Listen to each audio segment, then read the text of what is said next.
Ramadan sebentar lagi akan meninggalkan kita. Enggak terasa, kurang lebih kita hanya tersisa hitungan jari. Sebentar lagi kita akan berpisah dengan bulan Ramadan.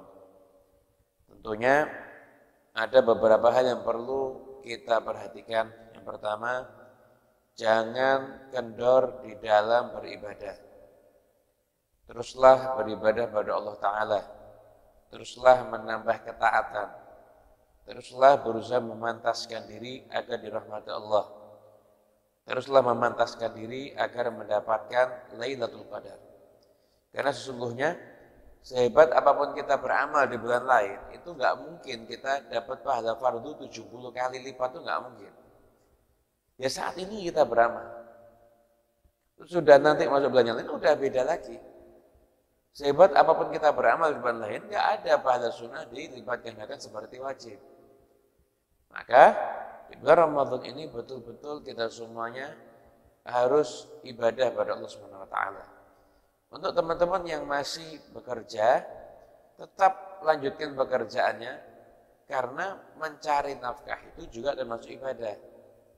Maksud ibadah itu adalah orang mencari nafkah agar tidak minta-minta, nggak harus berharap belas kasihan sama orang lain. Gitu, itu termasuk daripada ibadah juga. Karena tetap lanjutkan pekerjaannya sambil di sela-sela banyak berzikir dan banyak sedekah. Sedekah semampunya, bisa ngasih orang sekalipun kecil makanan kayak atau apa dan sebagainya. Dan juga perempuan yang menstruasi, kamu masih bisa menambah amalan dengan memperbanyak zikir, memperbanyak berzikir pada Allah Subhanahu wa taala. Sebab menstruasi kan terbatas, ke masjid tidak bisa, sholat tidak bisa, baca Quran pun tidak bisa.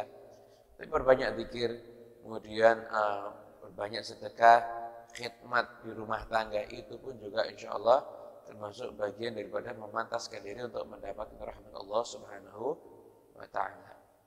Kalau kita lihat kenapa Nabi SAW ketika ditanya tentang Lailatul Qadar oleh Siti Aisyah, dia menjawabnya apa? Katakan doanya, Allahumma innaka afuwun tuhibbul afwa fa'fu anni. Ya Allah, Engkau itu zat yang pemaaf. Engkau mencintai memberi maaf, maka maafkanlah. Kenapa? Karena kalau orang itu belum dimaafkan sama Allah Ta'ala, maka orang itu masih belum bisa mendapatkan rahmat Allah Subhanahu wa Ta'ala. Kita terus lanjutkan ibadah kita pada Allah Ta'ala sebisa kita. Apapun yang kita lakukan, aktivitas kita sambil kita selingi untuk berzikir, dan zikir pun itu juga ibadah. Dan juga di Ramadan itu ada 3 malam yang istimewa. Ada malam pertama Ramadan, namanya Lailatul Nadhr, malam pandangan. Karena Allah Ta'ala itu memandang hambanya dengan pandangan rahmat. Dan siapapun yang dapat pandangan Allah Ta'ala, maka dia tidak akan diazab oleh Allah Subhanahu wa Ta'ala. Yang kedua adalah Lailatul Qadar. Telah kita ketahui bersama, yang lebih mulia daripada 1000 bulan. Dan yang ketiga adalah malam akhir Ramadan.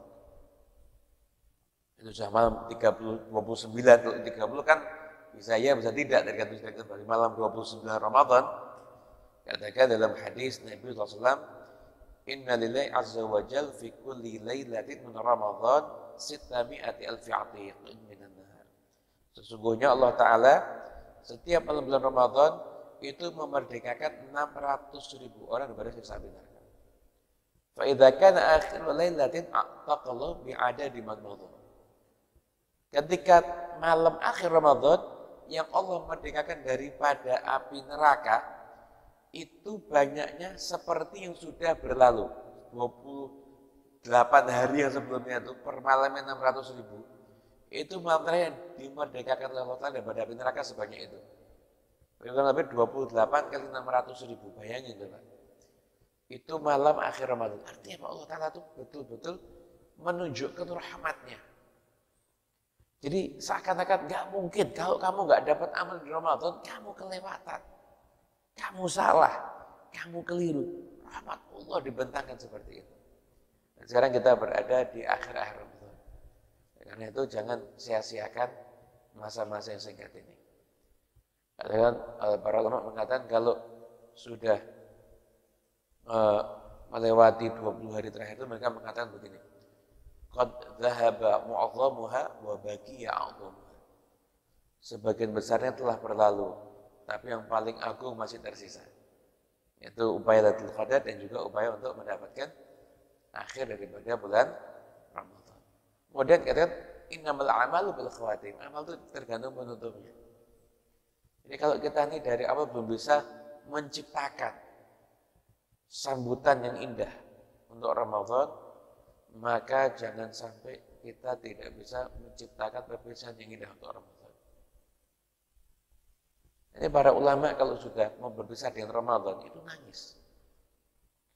Mereka tuh menganggap Ramadan itu sebagai sosok yang hidup, yang datang kemudian meninggalkan mereka. Ketika sudah Ramadan itu berlalu, maka mereka menangisi perginya Ramadan, menangisi malam-malam tarawih, menangisi bentar lagi masjid akan kembali sepi, nggak ada lagi masjid menyala di malam hari, suara-suara zikir bangun malam untuk sahur, untuk ingat nama Allah Ta'ala, udah nggak ada itu semua. Nangis oleh para ulama. Sayyidina Ali bin Abi Thalib, beliau ketika berpuasa nangis. Kenapa nangis? Nggak tahu puasa diterima apa enggak. Gitu. Jadi perpisahan sama Ramadan ini harus kita maknai sebagai satu keuntungan yang kita bisa meraih keuntungan dalamnya, dan kita nanti akan berpisah dengan keuntungan tersebut, yaitu Ramadan. Nah, karena itu sisa waktu yang ada gunakan benar-benar untuk kita ini ibadah pada Allah Subhanahu wa taala, dan untuk kita ini menambah amalan-amalan, dan yang paling penting pantaskan dirimu agar kamu bisa mendapatkan rahmat Allah Subhanahu wa taala. Karena Allah hamba itu sudah dicintai sama Allah Ta'ala, jangankan beribadah, diamnya aja Allah Ta'ala mengguyurkan rahmat kepada dia. Kenapa? Karena kondisi batinnya, batin yang bisa menjadi tempat untuk dicurah rahmat Allah Ta'ala. Hati kita itu mahallu nazarillah, tempat pandangan Allah. Kalau batin kita ini kita benerin, maka rahmat Allah Ta'ala akan terlalu terguyur ke batin kita semuanya, insyaAllah. Amin ya Rabbal